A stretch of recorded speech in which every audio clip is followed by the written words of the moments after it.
agradezco a las ponentes anteriores y doy paso a la voz de mi compañera Yadira para que usted sea presentado. Muchas gracias, Roberto. Bienvenida, Adriana Díaz Camaño. Muchas gracias por acompañarnos. La quiero presentar con muchísimo gusto. Es una ponente a la que le tenemos mucho cariño en Acampa. Ella viene de la Universidad Nacional Autónoma de México, la UNAM, con la ponencia titulada El valor terapéutico de la arquitectura del paisaje, una perspectiva histórica. Nada más y nada menos que la parte espiritual. Muchísimas gracias, Adriana Díaz Camaño. Le dejo la voz. Muchísimas gracias a ustedes. Ayer se decía que el paisaje es ciencia y arte, y aquí venimos a hablar justamente de eso. Así que iniciamos. Bien, pues esta ponencia que presento ahora forma parte de mi estado del arte o estado del conocimiento de la investigación doctoral que desarrollo en el posgrado de la Facultad de Arquitectura, llamado Arquitectura de Paisaje Mexicana para pacientes con Alzheimer y otros enfermos psicogeriátricos. Y por supuesto que no puedo más que iniciar con una reflexión acerca de todas las bondades que recibimos de la naturaleza. Alimento, refugio y también belleza, belleza que llega hasta el espíritu. Estas propiedades fueron reconocidas por todo el mundo antiguo y se han hecho descripciones, poesía y literatura ha sido recurrida a ella. El libro de libros, la publicación más antigua que es la Biblia, hace una referencia en el Génesis donde menciona cómo son los jardines del paraíso. Y desde entonces, dicen por ahí algunos arquitectos paisajistas, que todos y cada uno de nosotros buscamos nuestro propio espacio paradisíaco. Esta que es una imagen que todos conocemos, los jardines colgantes de Babilonia, se piensa por excavaciones arqueológicas que no fueron un elemento único en la ciudad, sino que formaban parte del paisaje de las ciudades mesopotámicas, ya que los jardines de este tipo permitían mejorar las condiciones bioclimáticas al interior. Y quizás sea por eso que el mundo babilónico relaciona a los árboles como el elemento que une al cielo con lo humano, a la vida espiritual con la terrenal.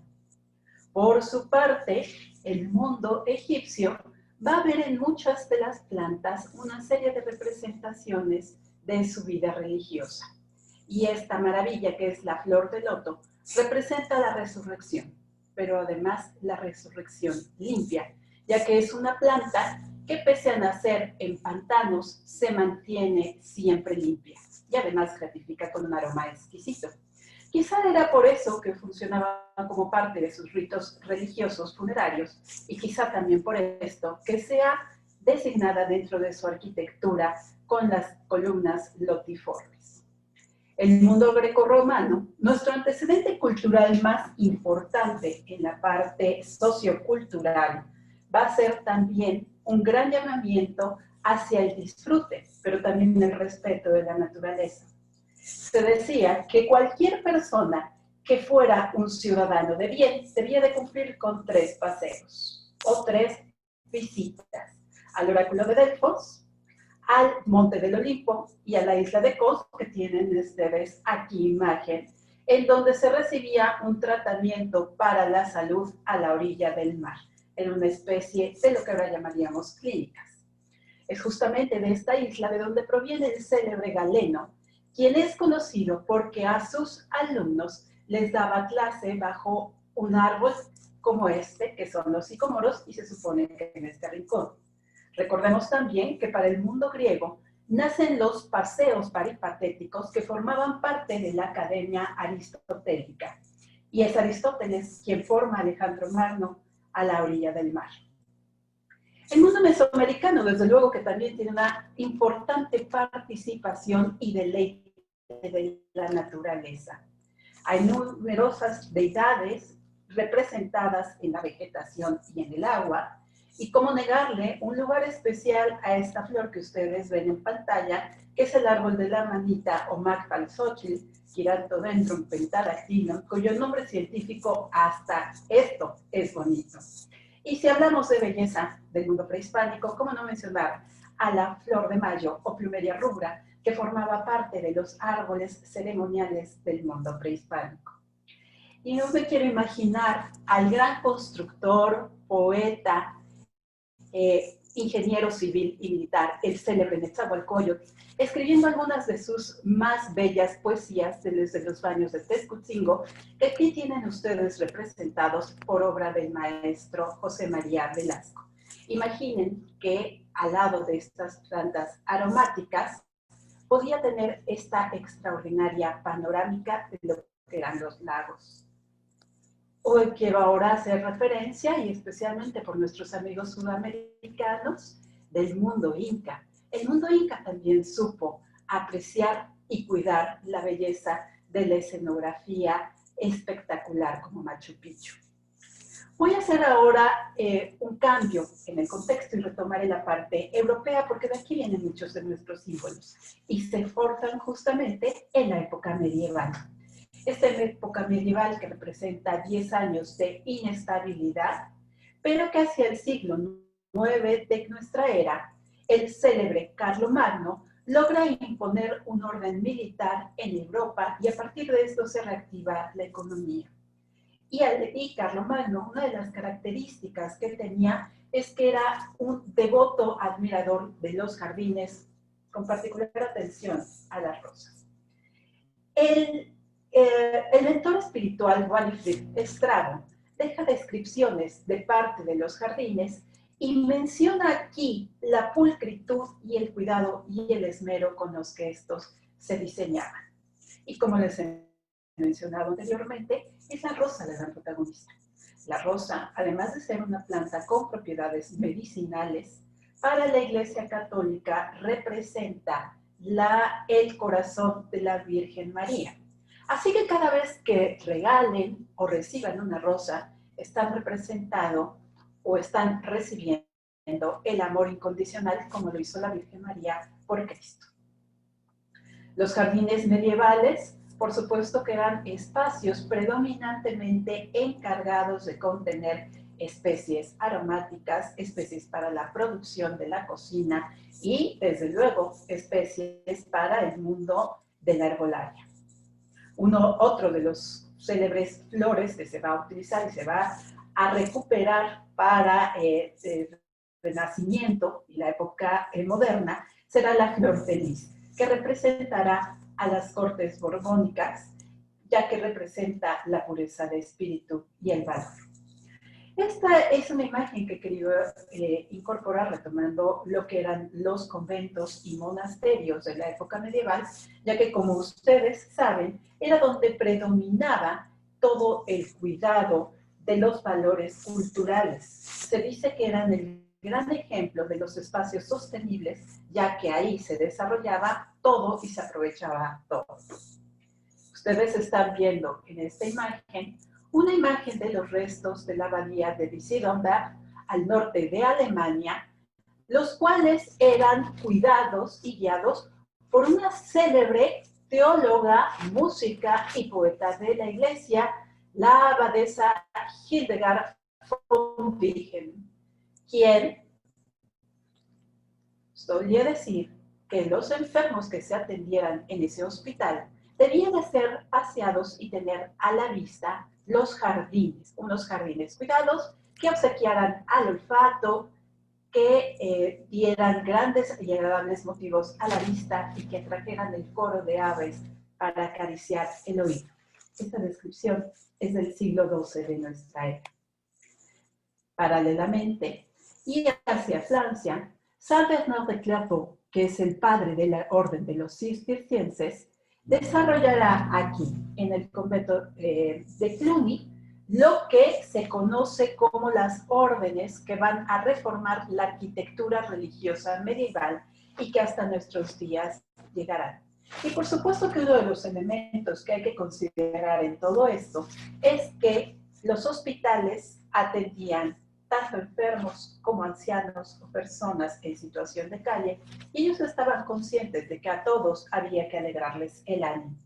Así que dentro de todas las instituciones o instrucciones que define Saint Bernard de Clairvaux acerca de la arquitectura religiosa, dedica unos párrafos acerca de la descripción de los jardines, los cuales para los enfermos debían de evitar los vientos dominantes, debían formar arboledas con ramajes que se cruzaran para proveer sombra y estimular al paseo, y ser estos además adornados por tapetes florales, contener un poco de todo, como dice al final del párrafo. Dense cuenta, es siglo XII de nuestra era, 8 siglos, y ya hay inscripciones acerca de cómo desarrollar la arquitectura de paisaje para enfermos. Esta tradición se va a mantener a lo largo del Renacimiento y el Barroco, y se destinarán algunos espacios para realizar paseos alrededor de plantas aromáticas y plantas de origen herbolario, como lo demuestra esta imagen del Giardino di Padova, más o menos a la región centro-norte de Italia. Por su parte, sabemos que la Europa continental siempre ha tenido una serie de diferencias con la zona de Reino Unido y Gran Bretaña. Esto es un jardín inglés y ustedes pueden ver que aunque buscaban y tenían ese deleite por las plantas, solo van a conservar la esencia de plantas básicamente dedicadas a cocina y a la herbolaria. Y esta tradición se mantendrá hasta varios siglos después, sí, finales del siglo XVIII y principios del XIX, cuando aparece la Revolución Industrial. Hay algunas descripciones de esta época que no puedo obviar, en las que decían que ahora el producto del hollín lo invadía todo, con olor, con imagen, y todo lo cubría de una mácula gris. Y desgraciadamente no era solo eso lo que empañaba a la ciudad londinense. La primera, después de varios siglos, en convertirse en la primera en tener más de 1 millón de habitantes. Estas ciudades, junto con el hacinamiento de todos los pobladores, así como la gran cantidad de basura que se generaba, desarrolla múltiples epidemias que lo mismo afectan a la alta burguesía que a los jornaleros. De esta época es célebre la epidemia del cólera, que quitó en el mundo, mermó la vida de más de 10 millones de habitantes.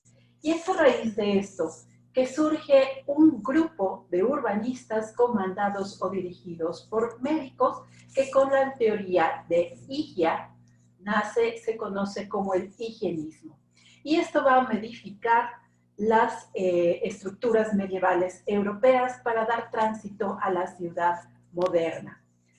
Van a aparecer los grandes parques urbanos, y esto será considerado para que corra el aire fresco, para que ingrese el sol y para que haya belleza, importante para la psique humana.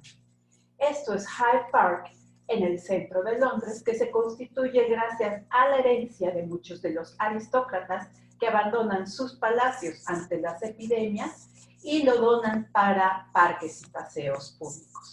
Y este modelo va a impactar hacia el resto de Europa y va a provocar que se modifiquen y conozcamos ahora estas ciudades como las vemos, cubiertas de árboles con grandes avenidas y una gran abundancia de áreas y parques públicos. Paralelo a este suceso, y también derivado de la corriente del higienismo y la asepsia, debemos mencionar aquí a Florence Nightingale, considerada la madre de la enfermería contemporánea. Ella, para gran fortuna de estas generaciones, deja muchos de sus escritos. Y es curioso mencionar que en una de sus cartas dice que en los campamentos militares que atiende, ella no ve diferencia entre la recuperación de aquellos enfermos que se restablecen bajo el rayo del sol y al lado de la naturaleza, que aquellos que están en espacios protegidos por una construcción. Y piensa lo debe al contacto con el sol. Florence Nightingale además fue una gran admiradora y empleaba esta flor que ustedes ven, que es la flor de la lavanda. la cual sabemos que posee múltiples ventajas, pero una de estas, e importante, es el aroma que impregna alrededor. Es un aroma que es sedante y es una que Florence Nightingale permitía que principalmente aquellos que habían sufrido de alguna operación en los campamentos militares, lograran conseguir paz y respiro y así restablecerse más pronto. Así que cuando ustedes vean una imagen como estas, o si la llegan, saben que están promoviendo la salud mental. Y a veces no necesitamos estar junto a la naturaleza para sentirnos mejor. A veces ver una imagen puede consolarnos. Como ver esta graciosa imagen que pertenece a lo que nosotros sabemos, los jardines asiáticos, cuyo mejor exponente son los jardines japoneses. Y estos jardines japoneses los han estudiado ahora, ya que la práctica milenaria del Shirin-yoku tiene muchas cosas que aportarnos a la ciencia contemporánea.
Bien, pues todo este interesante estudio fue encabezado por el inmunólogo King Lee, que ustedes ven en la imagen, quien es médico residente de la Escuela de Medicina de Tokio. Y ustedes pueden ver, y lo vieron durante el video, cómo van mejorando cuestiones fisiológicas, y lo sorprendente, lo maravilloso, es que esto va a permitir que mejore en términos generales el estado de ánimo, lo que va a propiciar un mejor sentido de bienestar en términos generales.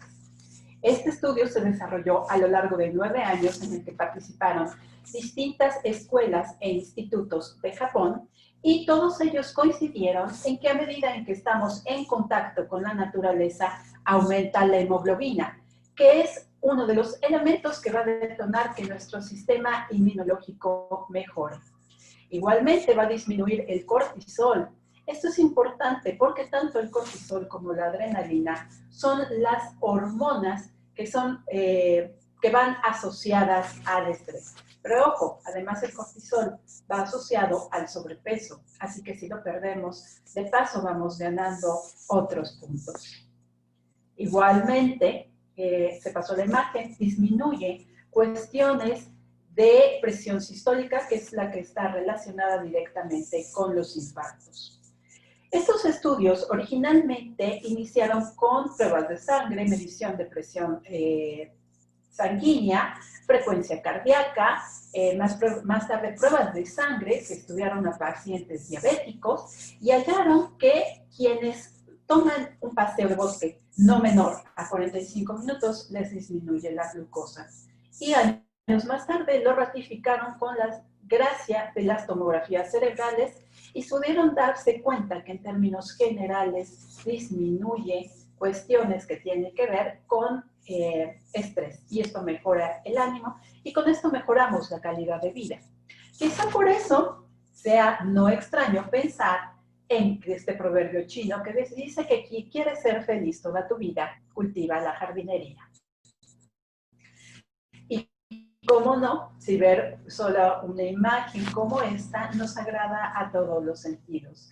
Actualmente los neurólogos dicen que para abatir enfermedades psicoemocionales es importante que estemos en una estimulación continua y de calidad para todos nuestros sentidos.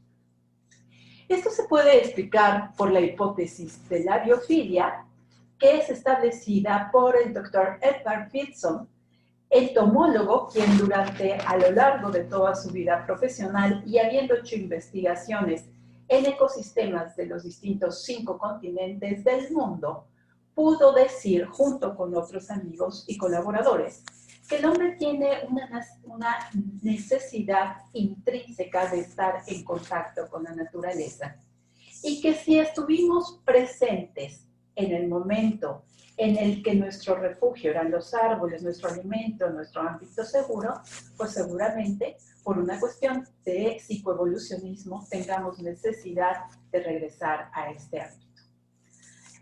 Paralelamente se desarrolla la teoría de la restauración de los ambientes restaurativos por Rachel y Stephen Kaplan, dos investigadores norteamericanos quienes, habiendo sido comisionados por el Departamento de Agricultura de los Estados Unidos, se dan cuenta, habiendo estado una larga temporada en el centro de Estados Unidos, en la zona agrícola más desarrollada, que en términos generales, las personas que tienen contacto con la agricultura tienen un sentido de más satisfacción de su vida que los que viven en las grandes ciudades. Pero que esto debe desarrollarse siempre en un ámbito que nos genere seguridad, en un ámbito que nos proporcione un lenguaje común a valores culturales de cada sociedad y además que de esta manera se aprovechará de manera más óptima la capacidad de fascinación que tiene la naturaleza. Años más tarde llegará este investigador, el doctor Roger Ulrich, de la Universidad de Uppsala, quien en conjunto con la Universidad de Texas y siguiendo un riguroso protocolo, logra establecer que los pacientes logran mejorar cuando están en contacto con la naturaleza. Esta investigación, como ya he mencionado, se desarrolla a lo largo de 14 años. Mismos pacientes posoperatorios por colostomía, misma edad, mismo sexo, misma condición social. Solamente que unos veían de lleno una imagen a la naturaleza desde su habitación y otros veían la habitación con una pantalla. Evidentemente, los primeros, los que veían a la naturaleza, se recuperaron mejor. Y esta es una tendencia que ahora ha reformado la arquitectura hospitalaria y se ha integrado a la naturaleza y a los jardines sensoriales para participar en la rehabilitación de los enfermos. Los diseños en este momento cada día tienden más a conformarse con jardines que los acompañen. Y quiero decir aquí que no es solo la belleza de las plantas, sino también la presencia de los animales.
Muy bien, pues en términos generales es allegarnos de todos los recursos de la naturaleza para mejorar el ánimo. Son flores, son animales, es el agua.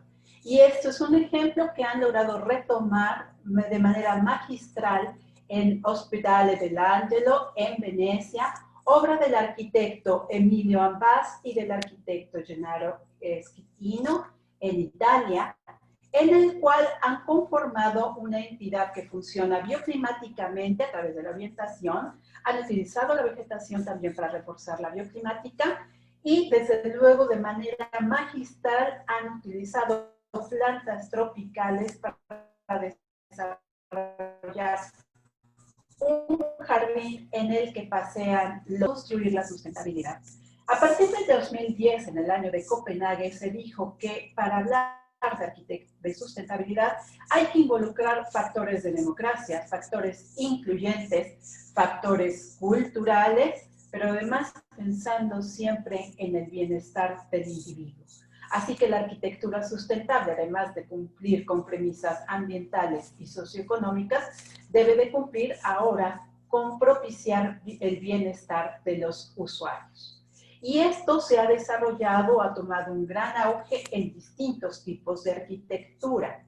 Esta arquitectura lo han retomado este tipo de jardines, tanto para el trabajo con pacientes, niños con autismo, pacientes algunos terminales, personas con problemas que vienen de campamentos militares y desde luego pacientes con Alzheimer, que es mi tema de estudio y que quiero ahora culturalizar para América Latina, dado que todos estos estudios pertenecen a los países septentrionales en su mayoría, pero que han demostrado tener un gran éxito.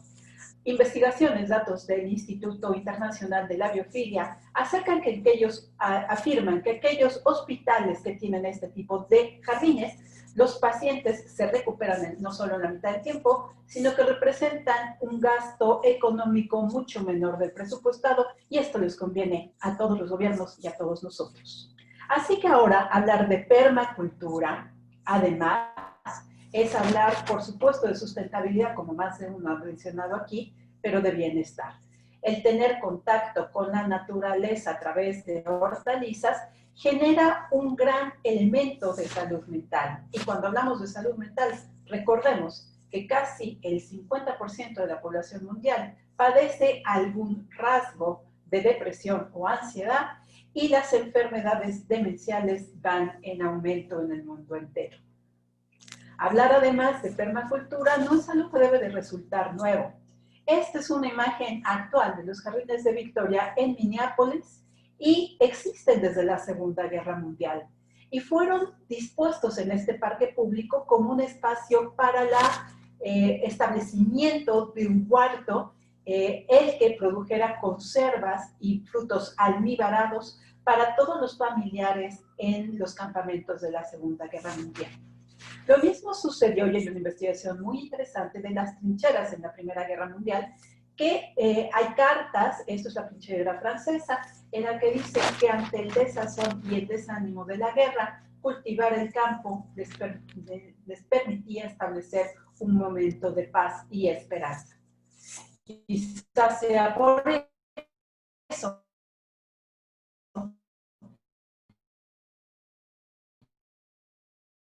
que en ese campamento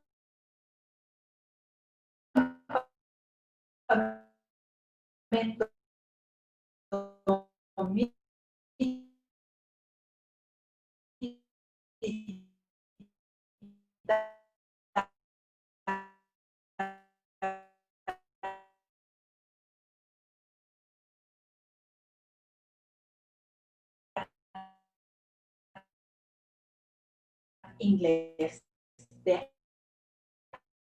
Afgan. Doctora, me permito sugerirle si pudiera apagar su video y dejar únicamente el micrófono, a ver si tenemos más suerte con la transmisión de su voz. Creo que tuvo fallas de internet la presentadora.